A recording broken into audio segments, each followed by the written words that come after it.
Pam, Oakland is just one of 12 cities here in the Bay Area where arrests were made in this nationwide child prostitution sting. Well, good news for all you morning commuters traveling on 880. The southbound lanes of Interstate 880 are now reopened. You can see these amazing flames behind me here on the base of Camp Pendleton. This morning, the FBI, along with Tracy police, continue their search for the 8-year-old little girl, Sandra Cantu. You can see just how huge this Italian pine is. Luckily, nobody was injured, but it did come toppling down just a few feet away from this car. A 21-year-old El Sobrante gang member is being held here at San Francisco County Jail on 3 counts of murder. Even I was brave enough to put on a training sleeve and take a bite. KRON 4's Holly Juscen live in Los Angeles. Holly. Right now, Paris Hilton is in the downtown Twin Tower jail. She is undergoing a medical and psychiatric evaluation to determine exactly where she will spend the rest of her time. KRON 4's Holly Juscen has our top story. Pam, right now an army of workers are underground trying to fix that overhead wire. I'm here at the Castro station where for several hours today it was total chaos. Oh, they're just useless. It's just useless. I've been here 30 years, and it's just, Muni is just, you know.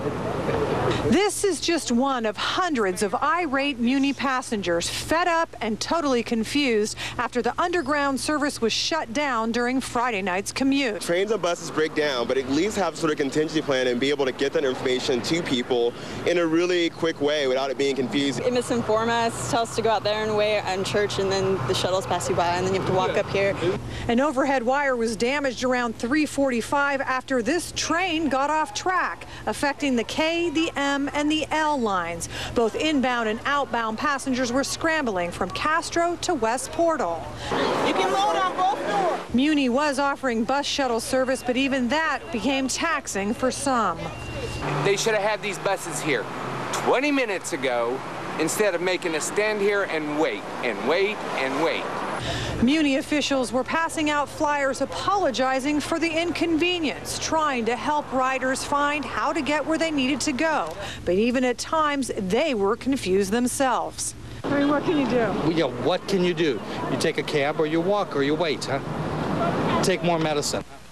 The Oakland Police Department called its second press conference in as many weeks to address the rash of takeover robberies that turned violent over the weekend. Mayor Ron Dellums was front and center, asking for the public's help. And people in Oakland must become the eyes and the ears of this community. I believe that people in Oakland know who these folks are. There is now a $50,000 reward for information leading to the arrest of these robbers. And now police believe that there are several different groups of suspects, some more bold than others. Over the past 3 days, there were 4 more takeover-style robberies, 3 restaurants and 1 nail salon. On Sunday night, the suspects pistol-whipped an employee at the Full Moon Seafood Restaurant on MacArthur. Business owners and residents are outraged that these robberies continue to happen. But OPD defends their efforts. No mistake, we will catch them. Typically, robberies like this will occur until they are caught, and we will catch them. Police say they have 789 officers on the street, and that's more than ever before. The Guardian Angels are out, and they have helped. No robberies have occurred in the areas where they are patrolling. The next step, police say, is to work closely with business owners about safety. These workshops begin September 15. Oakland police say they have made over 50 robbery arrests in the past 60 days, and they believe that at least 2 of the suspects are responsible for one of these takeover robberies. But the most important thing they want to reiterate is that they do need the public's help. In Oakland, Holly Juscen, KRON 4 News.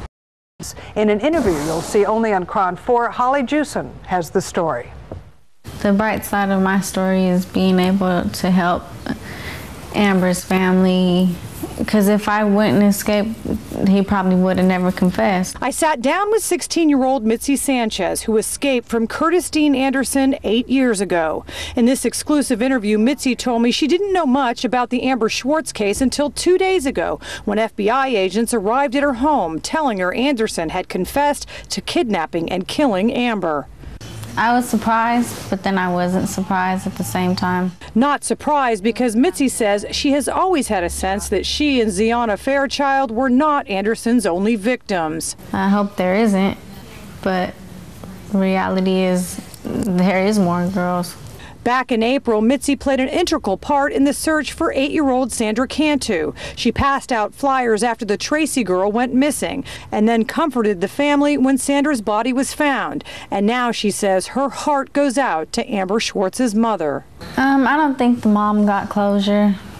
He's dead. She probably would have wanted to see him get convicted for what he did to her daughter.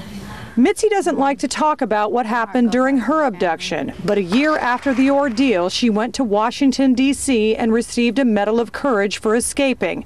And even today, everyone looks at her as a hero. I don't look at it like that. Everyone says that, but I don't look at it like I'm the hero. I was just fighting for my own life. But in the process, she saved the lives of so many other little girls.